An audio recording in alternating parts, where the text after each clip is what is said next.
You're listening to Coffee, Chaos, and ProdSec. I'm Kurt Hendel, a battle-tested security architect with a zero-trust worldview, coming at you from the future with the magic of editing to give our past episodes a proper introduction. And with me, as always, is my friend Cameron Walters, the AppSec and DevSecOps builder trying to automate the world. We turn real-world security chaos into conversations that actually matter. So grab your coffee. Let's travel back in time to the original recording. Coffee, Chaos, and ProdSec starts now. All right, we're here. What's up, Cameron? Hey, we're back. Welcome. We made it. Another podcast. We brought a friend this time. We brought a friend. All right. Yeah. So, for anyone who knows us, welcome back to Coffee, Chaos, and ProdSec. I am Kurt, the Chaos Tamer, architect, whatever you like to call me. My buddy Cameron here, the ProdSec. What was it again? Wrangler. ProdSec Wrangler. ProdSec Wrangler. Hello, everyone. Yeah, and we brought our friend Farshad. The secure pipeline wizard is what we're calling him today. Because I like it. The topic of the day, man, you guys created a new security standard. So OWASP project, Secure Pipeline Verification Standard, SPVS. You launched it a week, 2 weeks ago. Yeah, it is. SPVS is easy to say. Secure Pipeline Verification Standard. I got to think about that one. Yeah. Say it 10 times fast. No. Pass. Anyway, the SPVS, you guys launched it. It's gaining some traction. It's super popular on LinkedIn right now. You're looking for feedback. We're going to talk about it today because I gave it a round of feedback, but I'm simple. You guys got to educate me. So we're going to talk about it and educate the masses while we're at it. But first, what are you drinking, Cameron? Dude, all right. I didn't want to show it when we were pre-setting up, but it sounded like everybody brought coffee. So I am drinking the UCC Hawaiian Kona blend with milk. So interesting. Yeah, it's nice and cold. I'm going to pop it right here. Maybe you'll hear I don't know if that came through. No. It did not. I got the sound effect for you, though. Noise gate went through. Noise gate. All right. Delicious. Good audio test. All right. I'm drinking the same thing I drank last week because it's the balanced blue bottle, but this time I'm being weird. I put half and half in sugar in this one. Half and half in sugar. Yeah. I also tried this mushroom coffee stuff that's all the rage right now, and it's kind of weird, but it gives you energy, like less caffeine, and I still have the same amount of energy. I guess it works, but I don't have that right now. Nice. I tried those mushroom coffees. They're pretty good. Yeah, because I can't, I stopped drinking regular coffee a while ago. I was the kind of person that would wake up, have a cup of coffee, and then on the way to work, grab another one. And when I got to work, it was free coffee. So by 10 o'clock, I probably had 3 cups of coffee. And then I realized I couldn't think. I would be sitting there in front of my computer at work. Shaking. Nothing was, I had this anxiety. And a buddy of mine is like, I'm quitting coffee. I'm like, maybe I should give that a try. So I switched over to tea. The caffeine is a bit more mellow. But then I found that mushroom coffee stuff, it seems to work without agitating me and some of that other types of alternatives. But if it's a good cup of coffee, if I go to a hipster coffee place and they've got a good cup of coffee, it doesn't get that same anxiety. It's the cheaper coffees, it's the Starbucks of the world that give me that anxiety. But a good cup of coffee is always welcome. It sounds like you're pounding them. So I can think when you were describing that, I don't know if you guys have seen, but Naked Gun, the new movie that came out this year, where they're just constantly giving the guys coffee. Like he's driving and suddenly a hand comes through the window and gives him coffee, and then they walk 2 feet from their desk and somebody hands them a bigger cup of coffee, and then they throw that one away, and 2 feet later somebody else hands them an even bigger cup of coffee. That's what I imagine you. It's just constantly having coffee. That's the dream, man. Exactly. 2 weeks ago or whatever, we recorded this, and I was just flying. I had so much caffeine that day. It's because my wife got me one of the free Starbucks, and I drank it, and I was just like, I can't stop. Nice. It's all the sugar in there and the caffeine, right? They've got to make you kind of have some caffeine in there, but it's all the sugar, I feel. So there's a lot of it is the sugar, yeah. And I was the kind of person that put a ton of sugar, put the cream, make it all tasty, But if you have a good cup of coffee, you don't need to mask it, right? You just put a little bit of milk in there, and the coffee itself is so good. So I try to do that, but it costs a lot of money to go to those expensive coffee places. Yeah, well, you got to keep them in business. So does that mean you've got tea today? Is that what's in the cup? I've got some Earl Grey tea brewed right here. Yes. Earl Grey, perfect. He's the captain of the day, right? Hot. There you Earl go. Grey. Star Trek He's reference. Picard. You don't have the captain's cup. You got a can. I gotta get him one. I'll send him one of the Picard cups. You could send me one too, but they just came back in stock. I got the email. So Farshad, I don't know if you know him, but like from Star Trek, Picard has like his special cups. You can buy those cups, and we have a whole bunch of them. Yeah, you can totally buy them. And so a couple of the first episodes of the podcast, I was always drinking out of them. That's awesome. I'm a huge Star Trek fan, so I got to get me one of those. Yeah, and then I have. If we all get one, yeah, might have to change the logo, man. There it is. There it is. Yeah, right. I should have told my wife when she was designing it to do that. Captain's cup. That would have been great. Yeah. I don't know. Maybe someday down the line we'll see a different one. But I guess introductions. I don't know, Farshad, do you want to give us your background? Sure. Yeah. I mean, so they all know us. Everybody, we've talked about ourselves, but I think Farshad, I don't know, tell us a little about yourself. Sounds good. I started as a software engineer back in the late 90s and built software for about 14 years. I still continue to build software on the side, but not full time. Typical, I guess the name full stack didn't exist back then, but, I was doing full stack, setting up the database, writing the code, deploying it, making sure it works and everything else that goes along with it. Got my hands dirty in pretty much every programming language that you can think of across the different jobs I had over those 14 years. I worked at startups. I worked at Intel. I worked at Motorola. I worked at other startups. But then in 2008, I had enough of building software. I mean, it's a fun profession. I love it and I'll continue to do it. But I found I needed a new challenge. And that's where security and me fell in love. So in 2008, I switched over to security and I haven't looked back. Essentially, I'm helping people secure their software. I learned a lot of lessons the hard way as I was building software. All the classic stuff you can think of. It happened in some shape or form to the software I was building. Probably one of the most fun ones. We had a breach. About 80,000 credit cards got exposed. And I learned everything from incident response and what to do and what not to do and how to encrypt your stuff properly and all of that. And, I figured I've learned a lot of lessons. I might as well pay it forward. So by doing AppSec, I help developers to avoid the mistakes that I made. So that's what I've been doing for the last 17 years. Working as a product security engineer, application security engineer, whatever the title is, dealing with software developers and helping them solve their problems. It's all called DevSecOps. That's what I see. Yeah, and the whole DevSecOps is interesting because while working at HSBC, we did waterfall, right? So 2008 to 2010, we were doing the waterfall world. And then in 2010, the bank was like, hey, there's this new thing, Agile, and we want to do Agile software development. So we need to figure out how security fits within Agile development. So, I took a couple of consultants and we did a bunch of test pilot projects on a few things on how we could rejig security to fit that in to their Agile process. And then come 2014, 2015, the bank decided that they're going to go DevOps because Agile is done now. And now it's time for DevOps. We're going to set up these, self-contained teams that are all co-located and we're going to build microservices and let's figure out how security can go into this whole DevOps pipeline. Now we call that kind of stuff DevSecOps, but there were no terms back then. It was like, hey, Farshad, figure it out. You and your team, see how we can incorporate that into DevOps. And then a couple of years later, industry started to use the term DevSecOps and things like security champions programs came about. We were doing all those things with sort of bleeding edge, not knowing what they're going to be called and learning from it. So it was a fantastic opportunity to work for. We were the third largest bank at the time, and we had lots of resources. So it was great for me to figure that out and learn. And then I started Forward Security, which is the company that I run now for the last 7 years. We just celebrated our 7-year anniversary, and we help clients roll those things out. So we go to a client, hey, you're building software, you want to go and build its security. So we help roll out DevSecOps practices in their environment. And hence this SPVS, which we're going to talk about today, is incredibly important to companies that are going through that journey. Wow. I couldn't think of a better lead-in for that, man. So, yeah. I mean, I'm looking at you two. You guys are the co-leaders of the project. Give me the elevator pitch. What is the secure pipeline verification standard, and why did you guys decide that you wanted to create this project?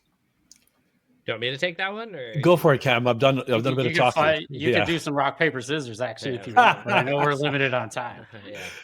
So, I mean, the SPVS is, I mean, also, for what it is as in the name, a pipeline verification standard. What does that mean? It's an end-to-end process to enable security through every step that software is, from inception to delivery and even beyond. And the reason we kind of made this is a long time ago. What was it? LastCon 2023. So I think it's 2023. I met Farshad. We were both in pipeline threat modeling media or presentation, and the guy was saying all these amazing things. We're like, this is awesome. Do you know of any frameworks, standards, any kind of things that are much more applicable than other things, right? There was I believe Salsa was still out there, or is it Salsa, or is it SLSA, right? Or I can't remember what it is there. Yeah. And then, and I was looking at DSIM or the DevOps maturity one. A lot of these problem is they felt vague to me, and not as kind of actionable. And so we were talking about this. We were like, what could we, what is everyone using? And nobody ever, when we were talking, I think there's some other people there with us, nobody could come up with a decent answer on what is really actionable. And so that's why we created it, because we wanted something, at the time, everyone still to this day is talking about the ASVS, and we wanted something that mirrored that was but focused on pipelines, where we would build that end-to-end multi-tiered too. We wanted something multi-tiered that heavily aligned to compliance frameworks too. And so that's why if you look at, yes, we released 2-3 weeks ago version 1, and at least at time of recording, and it's multi-tiered. We've tried to map it to a bunch of different categories for compliance. I think both of us still have a lot more goals and a lot more things we want to do with it. But it's been 22 months in the works, and we're finally, called it released. I don't know, Farshad, anything you want to add? No, I mean, we took inspiration from ASVS, and I want to say too, at the time when we were, discussing this, there was the only thing that was out there related to quote unquote pipelines was the OWASP top 10 CI/CD risks. Yeah. But then Cam and I talked about it and decided, well, number one, pipelines are beyond just CI/CD. CI/CD is just a part of the pipeline, so that top 10 falls short of looking at the bigger picture. And then the other thing is that any of these top 10s are super high level. I mean, you look at the original OWASP top 10 is very high level, and it mixes attacks with controls, and it's sort of like, hey, these are the things you should pay attention to. And then they have ASVS. So sort of if you really want to go down to the nitty gritty, ASVS is the counterpart for OWASP top 10. So we took inspiration from that, say, hey, there's an OWASP top 10 for CI/CD risks, but the counterpart that breaks it down into the granular controls doesn't exist. So why don't we create that, right, for pipelines? So that essentially that's what we did. Yeah. And we want, again, the big thing is that we wanted it to be auditable, right? A lot of these other ones, they're so generic in that apply, least privilege. But it's what does that mean? Where do I apply least privilege? We at least have broken it down to certain categories, to even subcategories. And so with the combination between the actual step or phase, right? We have 5 phases, applied with the subcategory, and then the actual control, it gives you that kind of mapping that I think a lot of other things just don't have. And then again, following the maturity of the ASVS. I think it's important too, you call it the maturity model, you have tiers baked in, right? So there's level 1, level 2, level 3. It's that sort of crawl, walk, run model. Yeah. And it's a journey, not a sprint. We always come out with these standards, and it's go do all the controls. And everyone's like, really? So it's nice to have that path, especially for I play in architecture land a lot, so I'm always dealing with compliance frameworks and technical requirements. And when I read this one, I was like, that's great. I can actually walk into a room where it's I can assess the maturity, or I could say we're starting from 0. Here's where we should start, and here's where we want to be. So it's cool that you guys did that. Yeah, and we wanted to also keep it aligned with modern development practices or DevOps practices, where you have different stages such as planning, developing, integrating, releasing, and operating. So we wanted our controls to be aligned with those stages, so that you're like, hey, during my planning stage, what are the security controls that I need? When I'm doing integration, what are the security controls that I need to be there? And we found that some of the other, I guess, the standards that were out there, maybe like OWASP SAM, didn't really focus on the stages in that same way with respect to modern development pipelines, nor did it focus on pipelines. Right now, Cam mentioned, there's OWASP DSOM. The DSOM is the DevSecOps maturity framework, but then it really focuses on DevSecOps practices rather than the pipeline itself. So we wanted to distinguish between the pipeline that's used to build the software rather than the overarching DevSecOps practices. So there's still room for such DevSecOps standards, but this one really focuses on pipeline specifically and the things that are I guess related to the pipeline, right? So the developer machines that are used for the pipeline, we talk about a few of those kinds of things as well. Yeah, and on the maturity model, like me and Farshad have been debating every single requirement for so long. That's why it took us so long, because all the time I would have to rein him in and be like, hey, we can't have everything be level 1. Like, I understand that we feel every one of these things everybody should do, but we got to take a step back. We got to take a step back and ground this. What is the bare minimum, right? But that is I think one of the hardest challenges when you're looking at this. I think in all of us security folks, I know us three are leaders in our own ways, and we have to think in that direction, right? How can we take something that has over 100 controls, split it up into maybe 3 different phases, so that people can, get through it? Because just like anything, right? If I send a dev 100 criticals, they're going to ask me, which one do I have to fix first, right? That is exactly what we had to do with the maturity model. It gives everyone at least a pathway towards what you need to get done. But I don't know. Every time I look at it, I'm like, I want this one to be level 1. I want this to be level 1. Can we just slide everything and have it all be level 1? Version 2. Suddenly there's only one level. There's only one level. And hopefully this is where the community feedback will come in handy. People, after using it for some time, they'll give us that feedback. Hey, maybe this should be a different level, etc. So we're definitely looking forward to that feedback.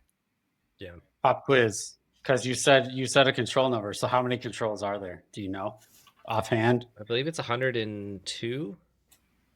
Let's count them right now. Triple digits. I'm pretty sure it's 102, but you can't do the rows because there's rows in between. So there's 4 rows that are blank lines and then the top. So you have to take whatever that is minus by 5. I did this because I wondered the same thing. And I'm pretty sure it's 102. Yeah, you're right. Because minus this 5, it's 115 total, not including the blanks. I missed the 1. So it was 115. Minus 5, 110. 110? Oh my gosh. All right. 8. I missed 8. Well, we had to have some fun with it. But it's funny how well you know that table because of how much time you spent in it. We've spent a lot of time. So much time. Yeah, it's almost 2 years. January 2024 until, I guess, end of October. So 10 months, year and 10 months, 22 months is how much time we spent on it. And I mean, originally that thing was like 200 controls. We had a lot more. We had a lot more. Pared it way down. Yeah, we had to, because we were looking at so many, and we just threw everything at the wall. We're like, what is everything that we want? And then we sat down and debated every single thing, because some of them were like, hey, this is more ASVS, or this is more just like corporate security. How is this exactly applicable to pipeline and delivering software? And so every time we had to rephrase it and think through the control to apply that, but it could easily balloon, right? It already ballooned when we were building it out. We were like, hundreds and hundreds of controls. We could keep going all day because we're just security-minded people who want everything to be super secure. Yeah. Perfection often gets in the way of progress. Releasing. Yeah. The releasing is really resonates because we've been trying to push this release, and every week I'm like, was it 2 months before our release? We were like, no more. You can't look at the controls. We're done. No more looking at the controls. We've got to work on all the documents and documentation and all these other things. No more. Because every time we could spend an hour to 2 hours just debating controls all day long. Mm-hmm. And that's what we did. Pipeline police are coming. we got a siren there. Like I said, the pipeline police are coming. Pipeline police are here. Yeah, that's you guys. Yeah. This is why I don't touch pipelines, because I'll get in trouble. Yeah. And I just want to add one thing too, because I was talking about the relationship with OWASP top 10. On the web OWASP top 10, they kind of talk about things at a high level, whereas ASVS digs into each of them. And that's kind of the same thing we've done with the OWASP top 10 CI/CD risks. They talk about things at a high level, like, poison pipeline execution, or flow control and things like that. Each one of those top 10 items becomes several controls in this framework. So we've gone in there and granularly ripped those apart and provided as much detail as possible. Now, keeping in mind that some of these, the controls are short and sweet, there's not a lot of text there, but the intention was to kind of keep it a little bit open-ended, depending on what environment people are applying this into, what tools they're applying into. So rather than being very prescriptive, we chose to not be as prescriptive and leave a little bit of room for interpretation for people to take this framework and right-size it to fit in within their environment, tooling, and setup, if you will. Yeah. Kurt, imagine PCI, right? PCI auditors are notorious for this, right? The level of interpretation they can have. So we definitely had lots of debates on making sure that each control was applicable and specific enough to where the interpretation from whoever's auditing, it can't be too broad. But it also at the same time needs to be broad, or broad enough that when an auditor sees something, they can apply that to multiples, right? Because if you say you have implement least privilege on your your source code management system, trying to define things, what if you have two different ones, right? Or you have an old SVN server or something, right? We want to, if we go super specific and say your GitLab or your GitHub or your specific one, I don't know, you got to make sure that the control can be applied broadly enough, but specifically enough to where it's not too frustrating for us. And that's how I feel, because I deal with a lot of compliance stuff, and I want to make sure the control is specific enough, but not too specific. Sometimes, I don't know, there's some IRAP controls that drive me crazy. Yeah, I knew you were going to talk about that. This is the space that I deal in constantly. It's interpreting the compliance language into engineering speak. They're all like, "What does that even mean?" I got to bring a lawyer to the fight or something. I don't even know. So it's great that you have that experience and can say "Hey, let's try and improve on it," right? So that the auditor is going to interpret it one way and the engineer is going to do it a different way. How do you meet in the middle and make it useful, right? Otherwise, you go through your consulting phase or the advisory period, and then you go to audit and everyone's saying different things. And then you come out the other side and you're like, we didn't do it, guys, because no one knows what the hell we're doing. No. Well, one of my big dreams is that the SPVS is mentioned in IRAP. Because in IRAP right now, it kind of drives me crazy, but they say in your development processes, you use ASVS. Yes. Right? That is literally the control, is just in your software development processes, you use the ASVS. I'm which is great on this one earlier this week. Yeah, we did.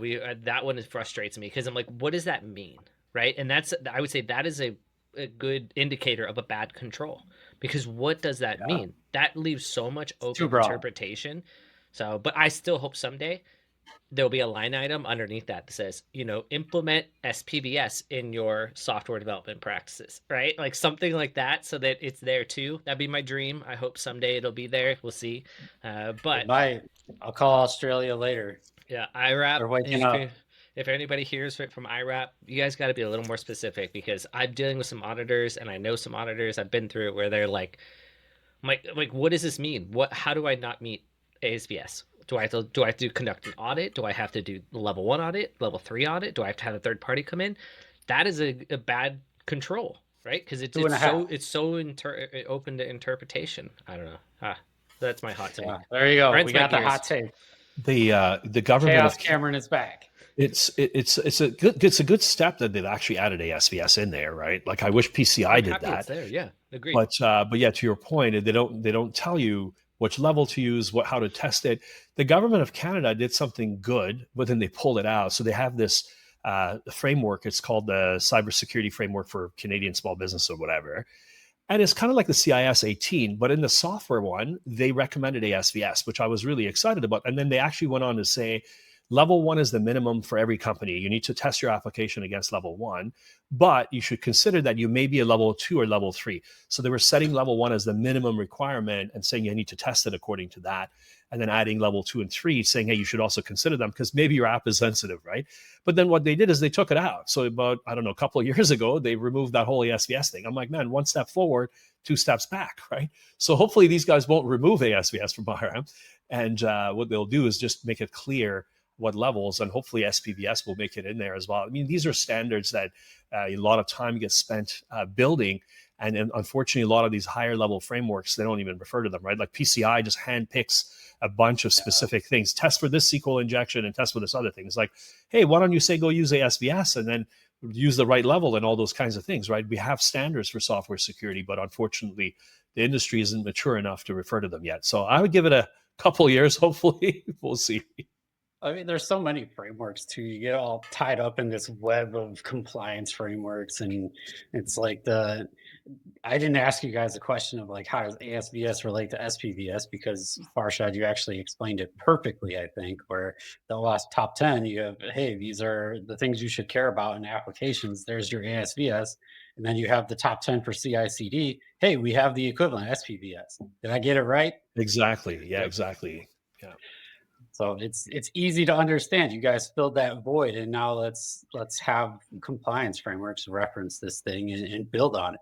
And the other thing, I always do this hot take on Cameron. He knows how I feel about compliance frameworks and checking boxes and how much I hate it. I absolutely hate it. I wrote a whole blog post about it. Nice. Everyone can read it someday when it actually gets posted. That's coming soon. But you were kind of hinting at this other thing of like, these are the minimum baselines, right? And like, do at least this, but there's other things you should do. Don't stop at the minimum. That doesn't make you secure, man. Like, it's not going to stop an attacker from blowing up your application because it's got some weakness you didn't bother addressing in level 2 or level 3. I'm going to stop there. I could probably do the next 20 minutes on this. But again, baseline means minimum. Build on it.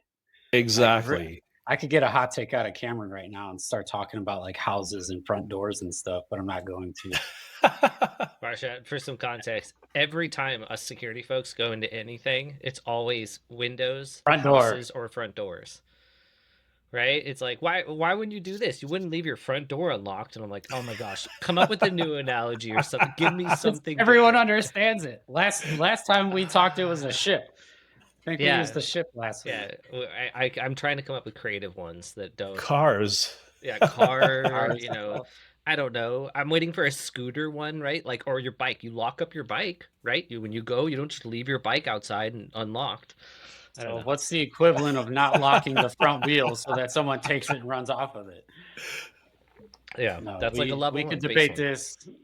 We could debate this for some time, but I want to get further into the meat of the SPVS. I'm trying to get educated here. Mm-hmm. So we've talked a little bit about the phases. There's 5 phases, but get into some more of the requirements. I know you've mentioned a few. So let's be a little more tactical. Let's give me some more examples of controls that you would implement as part of the SPVS. I'm leaving this open-ended because I want you guys to pick your favorite ones. I know you have them. Out of the 110? I thought it was 115, man. You got plenty of choices. I mean, I can kick us off. Some of my favorite ones is code signing.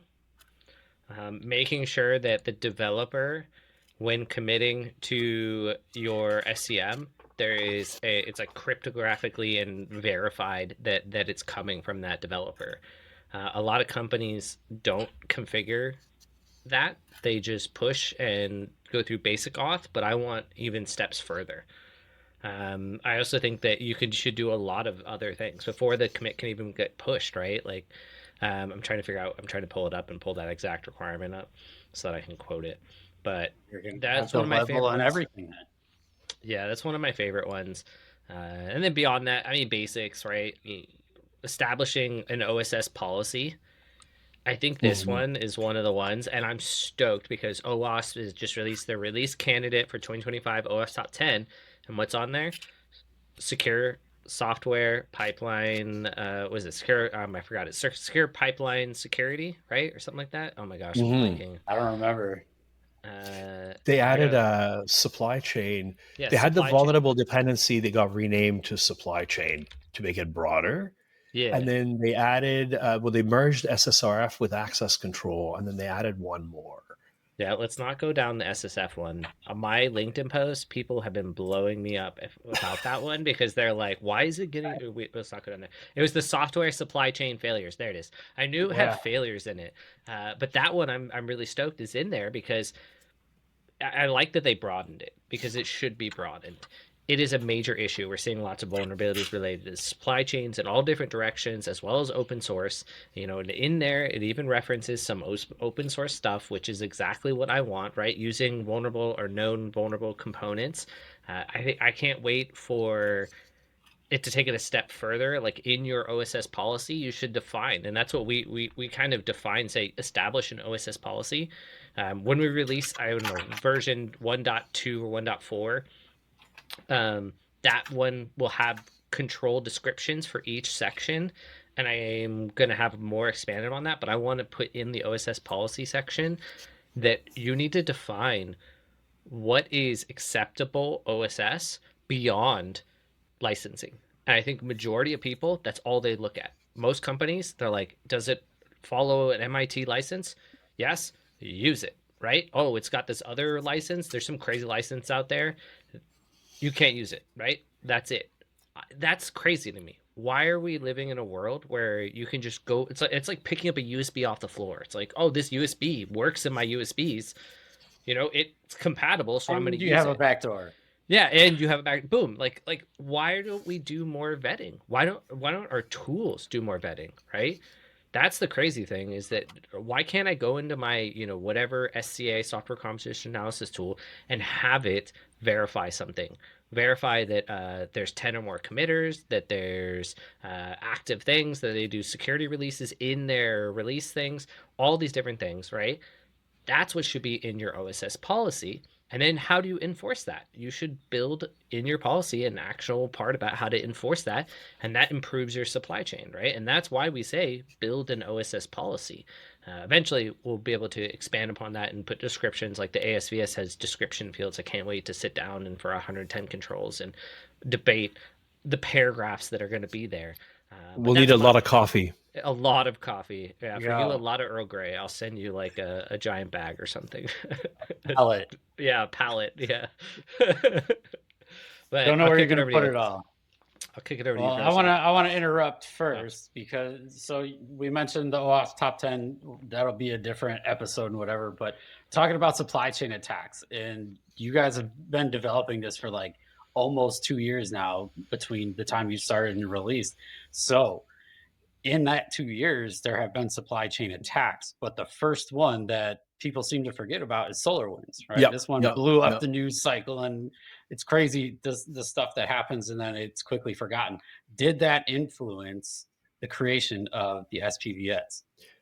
Well, maybe I'll go first. And not directly. I know that the SolarWinds attack was definitely a prompter for people to pay more attention to the whole software supply chain risk. And I know that the OWASP top 10 CI/CD risks, that there was an inspiration, because to your point, not only the SolarWinds one, but then there was a number of other ones, CodeCuff, Travis CI, like right around that 2020 to 2022, there was a lot of these software supply chain type things, many of them related to controls you could have had in your pipelines, and those would have been prevented. So the first thing that came out was that OWASP top 10 CI/CD risks. But then, as we mentioned earlier, that's too high level and not enough. So this was a natural progression of that journey, is that, hey, what is the granular version of that look like? Yeah. I think even recently we had TJ Actions, we had the Shy Halud thing. Like it never ends, man. Never ends. It never ends. Anyway, I just want to say I don't think for me it did not influence it, right? I think pipeline security is something I've always seen. Both open source, I've been vividly passionate about how do we tackle open source in a meaningful way, because I think a lot of companies are doing it not in a meaningful way. Again, from what I see and when I talk to other OPSEC professionals, does it have a vulnerability? It does. Upgrade. Yep. That's it. It Right? doesn't break your, if it doesn't break your system. Yeah, if it doesn't break it. And then transitive dependencies, they're like, everyone just throws their hands up. It's like, oh, the package you're using has 24 dependencies. Oh, and they're never going to upgrade that. So you just have to accept that you can't do anything. I'm like, that's crazy. That's bananas that we still have this problem. It's kind of ridiculous. I don't know. That one frustrates me a lot. But I mean, beyond that, again, the supply chain area pipelines were just another thing that I felt that is left untouched, right? Everyone just kind of left it alone. Every company I went to, I'd go look at their pipelines and I'd be like, dude, you're like 10 major versions behind. All your extensions have known vulnerabilities in them and, are also like 20 versions behind. Why did you do this? We can chalk that up a little bit to the history of how things have evolved, right? I did a talk for one of these conferences, and it was about the state of AppSec, like the past, the present, and the future. I mean, like in the past, like in the 90s when I started, right, there was no AppSec practice. It was like, hey, you have a network. Many companies didn't have externally facing applications. AppSec was not a practice. There was a network security practice, infrastructure security, that kind of stuff, right? And then as we went into the late 2000s and the 2010s, AppSec became a practice, but it was still fairly new, right? So there weren't that many standards and things to really help you support it. I mean, ASVS was around, but not as mature as it is today. But it was now 2025, right? So by now, people have started to figure out AppSec more or less. It's no longer the abandoned child that it was 15 years ago. So attackers back in the day, they would focus a lot on applications because they knew that was a weak spot, right? Everyone was focusing on their network security. So they're like, hey, apps are a sweet spot. People are not securing them. Let's go there. But then as the years went by, people started to pay more attention to the apps. Not that they're doing the perfect job, but it got better. But the place they're not paying attention to is the pipelines, right? Because that's also came out, like as I was saying earlier in my historical context overview. It was in the early 2010s until the 2015 where the whole DevSecOps practice, DevOps took off, pipelines took off, and then for the last 10 years, people are like implementing CI/CD heavily, but security is still catching up. So what we're seeing is attackers are shifting their focus into that. They're saying, hey, you know what? Your networks are pretty secure. That's hard.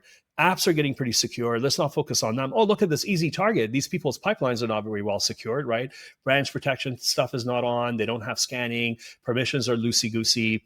RBAC is not enforced. So they're focusing there. And we've seen some of our clients get breached through their CI/CD pipeline. So they've spent all this work securing their app. They've spent all this work securing the infrastructure, but the stuff that builds the app, I mean, I think there was someone that I was in a talk with, they called it the software factory. I don't know if it's the best term for it, but it's the factory that builds the software. It's the pipelines that put out the software.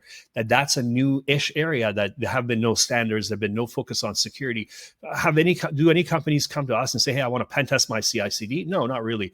Why? Because most standards don't even consider it. Like PCI says, go pen test your network and your app, right? Recently, they did it a little bit better on the app. They're focusing a bit more on the application, but pipelines are nowhere to be found in most of those frameworks. And attackers are leveraging that as an opportunity, right? Where we're not looking, they're attacking. So I think this standard is really, really important and the effort that goes into it. And we're hoping that as people started to see more breaches, they start to pay attention to their pipeline security. Yeah. And I want to reference too. I wanted to reference our last episode. I believe it's last episode, whatever order we put it in. We had an identity one, and Farshad, we had a long conversation about this, right? That a lot of companies, as you're saying, to your point, a lot of companies do not focus on their pipeline security, but they share the same creds that they use in their pipeline that they use in prod or to use to deploy prod. And if you're an attacker, why not attack your pipeline? Get those creds out of there, right? We're seeing so many attacks that are leveraging getting credentials out of your pipelines because it's just cred heaven, right? Pipelines are not built to where most people don't set them up to where they reach out to a secret store. A lot of companies set it up so that those credentials they're pulling are essentially the same creds that are used in prod.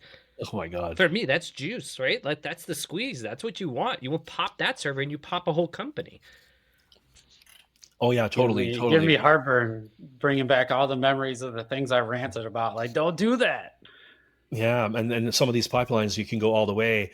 There's auto merge rules are not restricted. They're not reviewed for implications. The protected branches rules aren't enforced, so people could check in. And as you said, Cam, like developers may have access to production pipelines and regular pipelines, so they could roll things out. And if a developer gets compromised, the attacker can use their credentials and access to roll things into production. It's a mess from what we've seen. And so that's why I was very, very eager to work with you in putting the standard together. And I already told my team, I said, hey, this standard is ready. Every client you go to, please mention this. Please tell them to go and do a self-assessment, if anything, right? Self-assessment is the best place to start. Just take this and check what you have and what you don't have. It'll bring a level of awareness, right? If you're not going to do anything beyond that, at least by doing that self-assessment and being aware, you kind of know what the problems may be. Now, whether you choose to do anything about them or not is secondary, but I think this could serve as a great document for those kinds of self-assessment exercises, if anything. I think where I was going to go before Chaos Cameron took over and had to have his hot take and whatever I think the SPVS is extremely useful for bringing that awareness. Like we keep talking about how no one's paying attention to pipelines. Like I'm an architect, I pay attention to the whole freaking ecosystem. But I can tell you one thing, that I don't kick in the door and be like, show me your pipelines. I'm like, show me the production environment. And like there's this little pipeline sitting there feeding it and no one's looking at it. And no one is looking at it. That's how things come into the environment. And so now it's a reminder to even me and like my teams and whatever, that, hey, there's more to the system.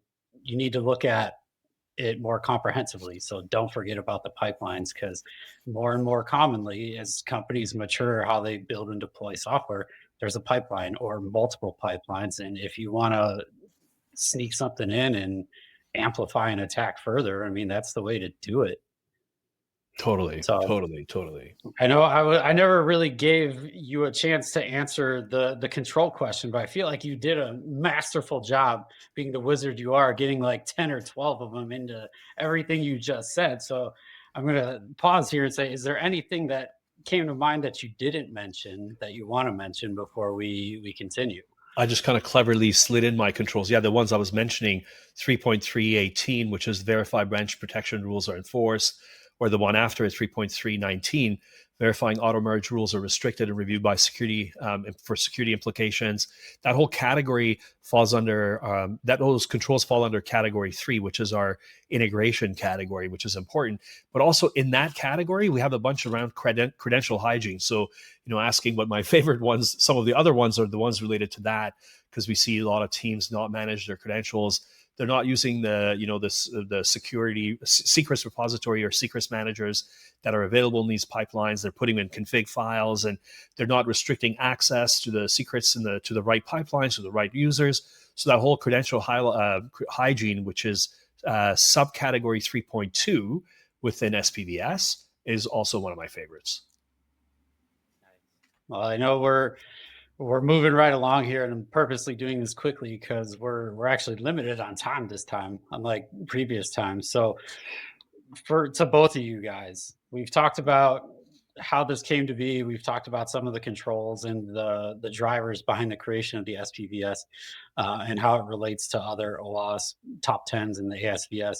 But in terms of integrating this or adopting it, what advice would you give people other than go read it and self-assess?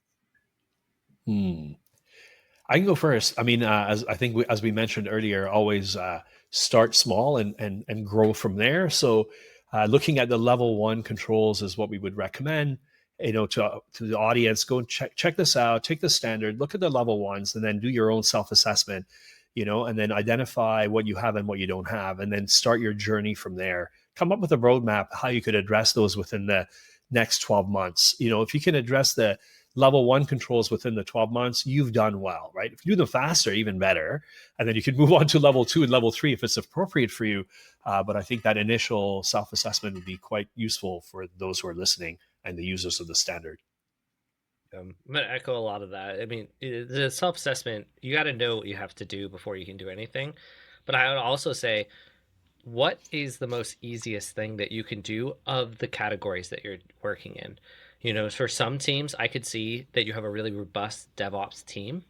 So why don't you focus more on the integrate stage, right? And knock out that stage and get that to a level 1, and then jump to the other categories. And maybe from there you're like, oh, level 2, you know, is or the develop stage is still too much for us. But plan is something that is much easier for us, right? Plan for some people could be more even easier because a lot of the controls in there, SOC 2 or PCI, require some of those things.